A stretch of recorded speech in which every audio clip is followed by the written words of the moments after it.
Gracias por continuar con nosotros en el repaso y damos ahora la bienvenida a un queridísimo amigo, Ángel Gomera, y con él vamos a tratar un tema que yo estoy muy seguro que a todos nos involucra porque de alguna manera, donde quiera que hay seres humanos, hay de por medio conflicto. Vamos a hablar con Gomera, Maxi, sobre la solución alternativa de los conflictos. Y de verdad que es un tema que a mí me gusta muchísimo porque a veces uno piensa que donde quiera que uno está, es que los problemas van con uno, pero eso es intrínseco a la condición humana. Sí, así es. Así que bienvenido, Muchísimas hermano. gracias, mi hermano Israel. La verdad, contentísimo, Placer. Maxi, encantadísimo. Yo me siento en familia. Sí, estamos Y esto me concede la oportunidad de repasar. Sí. En el repaso. Ciertamente es difícil vivir en una sociedad sin conflicto, pero eso es interesante, Sí, eso está bueno, sí. eso debe Es una de dinámica. mantenerse Desafía una dinámica a de uno, vida, ¿no? claro Sí, que sí. sí. Ver cómo uno lo puede solucionar. Ese una- es el tema, saber solucionar. Exactamente. Es que el conflicto no es malo ni bueno. Es la respuesta, que muchas veces puede ser oportuna, Sí. pero también inadecuada, Sí. inoportuna. Y entonces, de ahí es la necesidad de trabajar, de promover, de impulsar temas como este. La resolución alternativa de conflicto, que traerá consigo el establecimiento de una cultura de paz. Sí. Y la resolución alternativa de conflicto tiene una familia muy interesante que puede ser abordada ya con políticas públicas.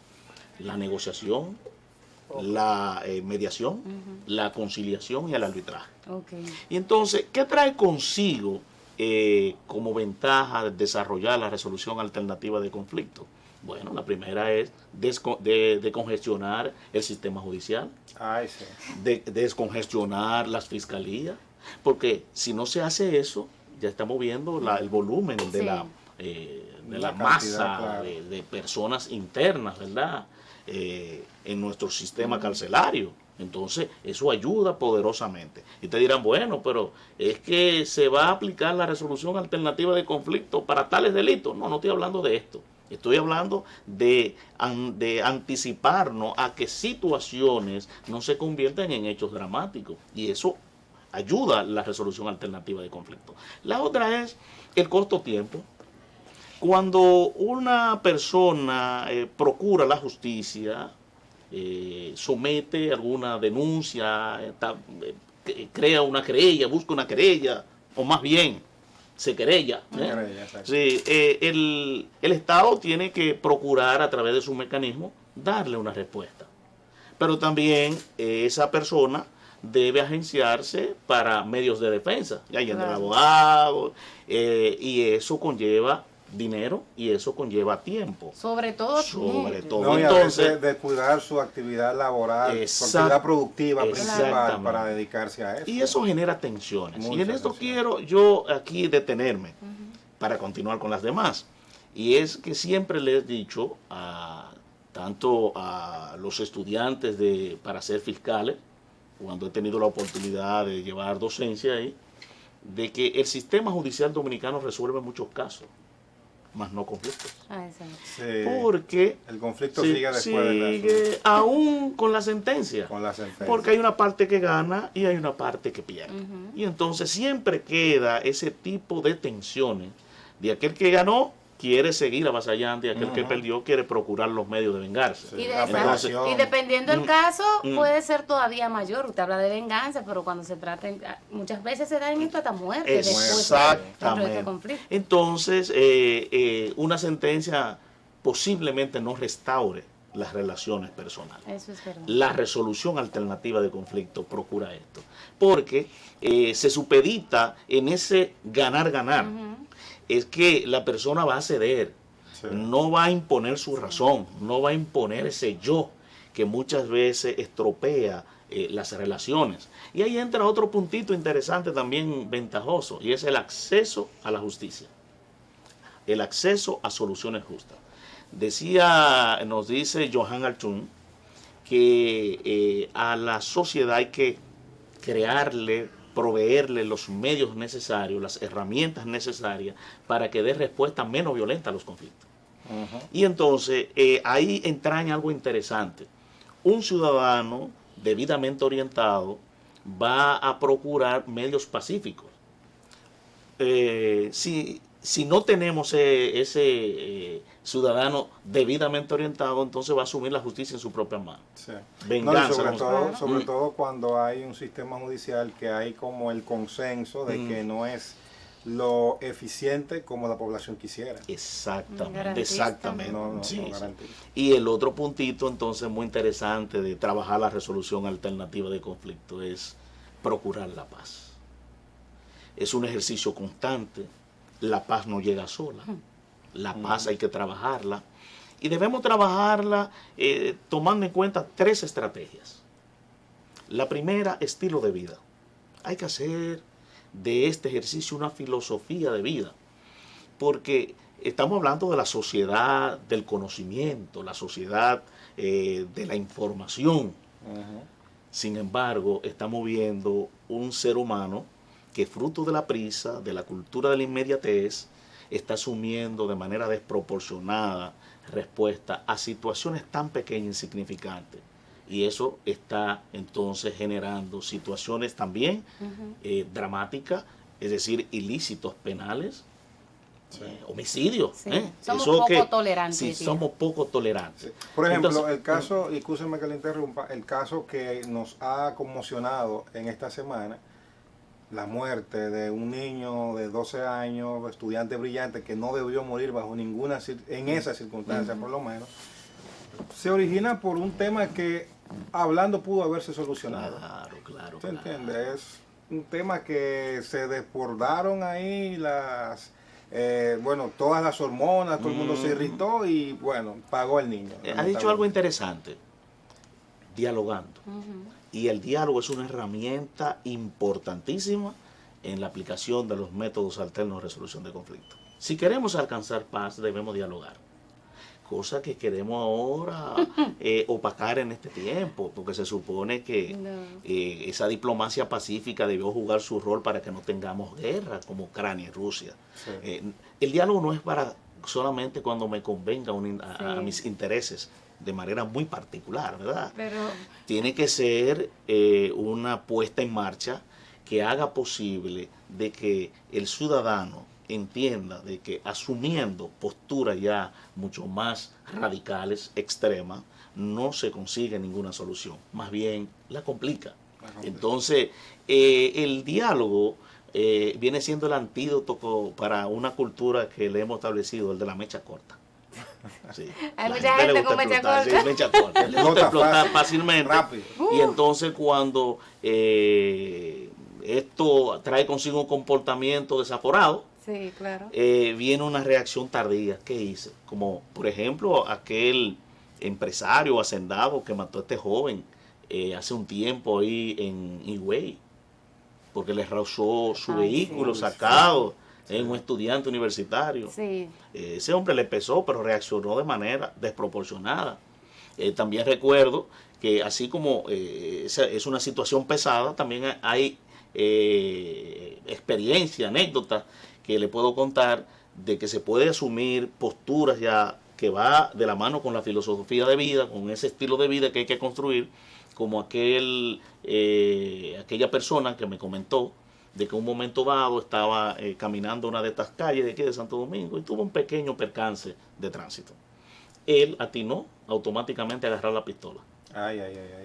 Y sobar, como dicen, ponerle un tiro en la recámara.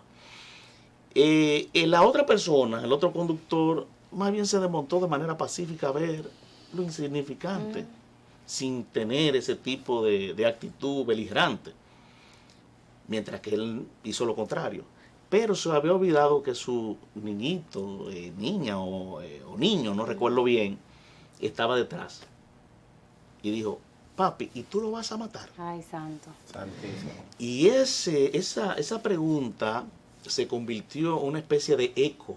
Sí, claro. Mediador, confrontando a ese hombre de la mecha corta con ese hombre que tiene que pensar qué paso dar, cuál es la respuesta ante algo tan insignificante. El ejemplo que está dando. Sí. Y entonces él reaccionó de manera favorable. Por suerte. Sí, quitó tiro de la recámara, guardó y se decidió a cambiar su vida. dijo, lo primero que yo no puedo tener armas. Lo segundo que yo voy ahora a trabajarme a sí mismo para desarrollar una cultura de paz. Esa persona es psicólogo, ha escrito, y ha impulsado los métodos alternos de resolución de conflictos. ¿Cuál es la moraleja de esto? Que siempre debemos concedernos la oportunidad de trabajar nuestro estilo de vida.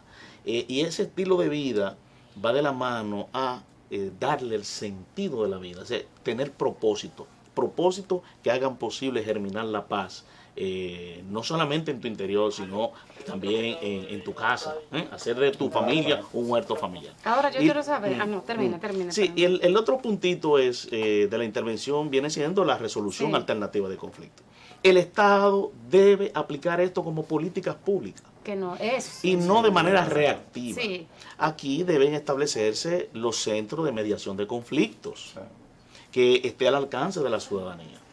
Y esos centros de mediación de conflicto va a ayudar a ese desahogo, porque lo mismo también ha de servir para educar por la paz. Dice Víctor Hugo, educar para cerrar cárceles. Sí. Educar para cerrar cárceles. Ese debería ser el Y ese ideal. debe El ser el norte. propósito, el norte que tenemos nosotros. Ya que una persona que se involucre en este tipo de método también va a ayudar su vida. Y eso va a convertirlo en un promotor del ejercicio de la mediación de conflictos, del ejercicio de una cultura de paz. Y ahí entra la otra parte para cerrar, que es la política de transformación de la realidad. ¿Cómo se puede establecer la política de transformación de la realidad? Bueno, ¿qué tenemos en la actualidad? ¿Cuáles son los niveles de conflictividad que se viene dando en tal contexto? Por eso nosotros estamos planteando la necesidad de un observatorio de los conflictos, que esto sirva como herramienta para aquellos que debemos trabajar o aquellos que han de trabajar la mediación y el desarrollo de una cultura de paz. ¿Por qué la política de transformación de la realidad? Porque tenemos que medir Claro. la efectividad Claro. de la puesta en marcha de esta herramienta. Y entonces, esa política de transformación de la realidad es que me va a decir a mí, si en tal sector ocurrieron tales muertes por problemas de vecindad, de convivencia, vamos a ver ahora cómo eso puede el próximo año, con la intervención correspondiente y no reactiva, sino de manera sucesiva, permanente, ver cuál ha sido el impacto. Resultados o evaluar resultados. Claro. Seguimiento, resultados. Ahora sí, yo lo que quiero saber, porque es difícil también a veces uno sentarse a dialogar Con quien no quiere. y a ponerse de acuerdo con alguien que de una u otra forma o te ha ofendido o te ha agredido o ha cometido algún hecho que va en contra tuya. ¿Cuáles serían esos casos en lo que sí amerita esta intervención y cuáles no? Porque no todos también hay que ser conscientes de esto. Por ejemplo, ¿cuáles no debería ser? Le voy a poner algunos ejemplos. Si usted le propina una golpiza a su esposa, No hay mediación. no Ay, no nos vamos a sentar a hablar. Y precisamente cuando me encontraba dirigiendo el Sistema Nacional de Resolución de Conflictos, emanó del despacho superior del procurador una circular para que esos casos no se procesen, el debido proceso. Hay que procesarlo. Ahora, ¿cuáles casos sí podemos trabajar? Por ejemplo, que el ladrido del perro no me está dejando dormir.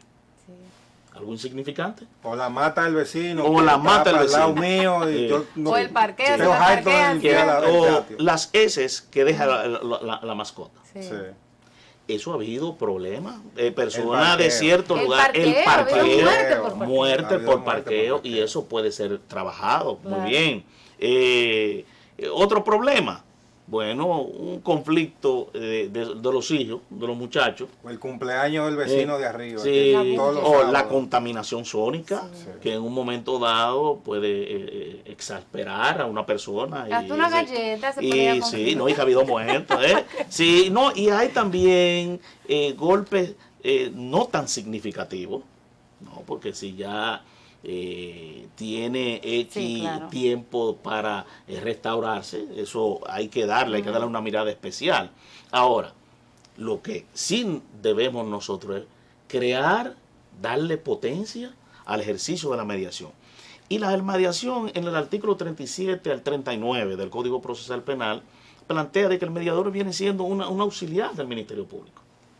Entonces, el Ministerio Público tiene la facultad de desarrollar la conciliación. Y aquí hay algo interesante. La conciliación no puede ejecutarse como un mini juicio. Es decir, presénteme, argumento, usted, ya, yo creo esto. No. Tienen ellos Es una oportunidad de comenzar a disminuir esas tensiones que genera el conflicto. Para que ese acercamiento se convenza. ¿Para qué?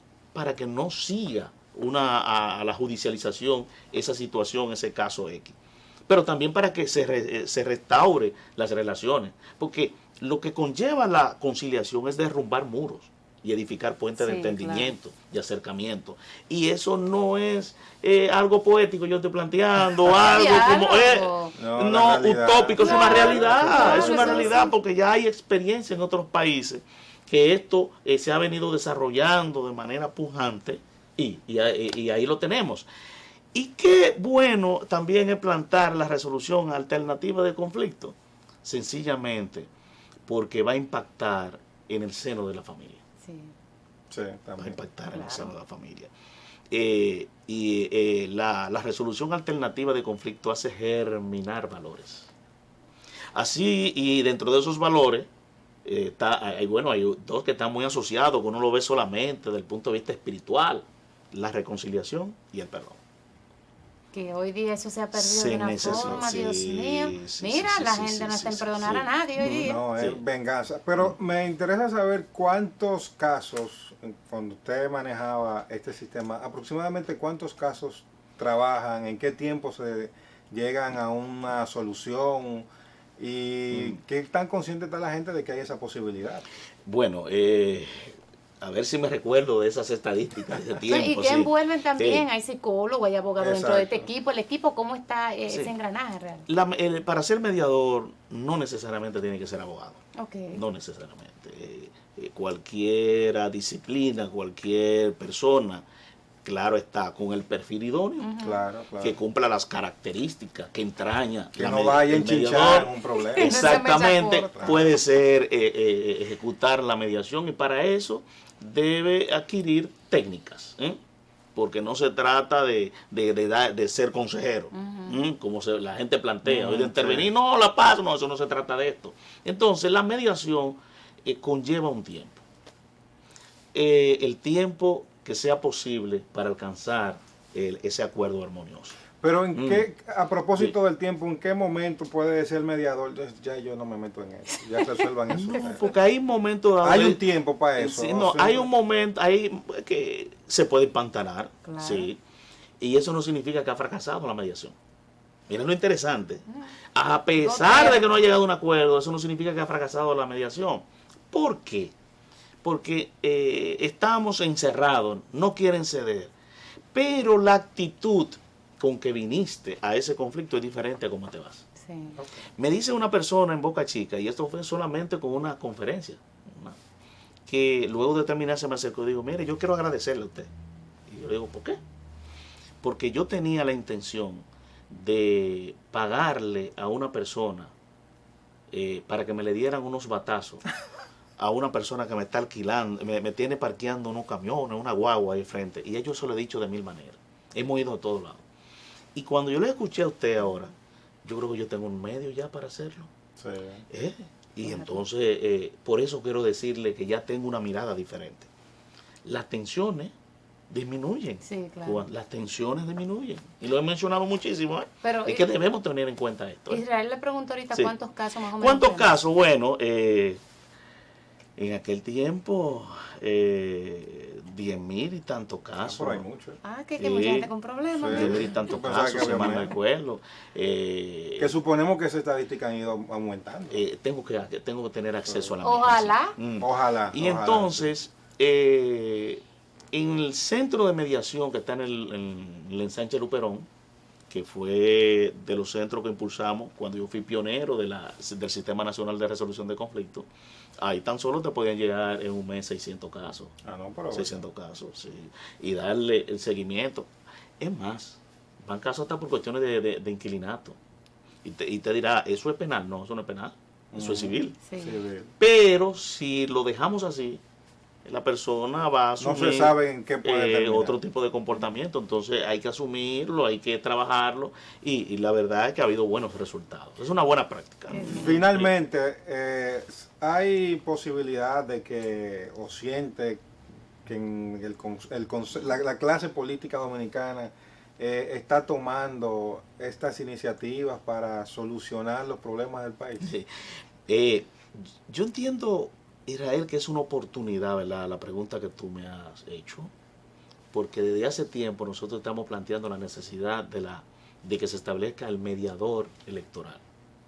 Uno le dice el mediador político. Eso está interesante. Yo veo en los partidos, ahora en los estatutos de los partidos, que se está consignando la figura de la comisión, o la dirección, o el departamento, en fin, de resolución alternativa de conflictos. Y eso es interesante. Ahora, lo que hay que ponerlo, hay que darle, ayudarlo a que esto realmente sirva para algo. Porque si hemos visto en todo el devenir histórico de los partidos, del sistema de partido político aquí en la República Dominicana, eso nos ha mostrado la incapacidad que han tenido los líderes, que han tenido los partidos de resolver sus situaciones de conflicto. Y por eso ha habido mucho fraccionamiento, se ha dividido. Y no obstante eso también muchos se han ido y eso nos favorece la calidad de la democracia.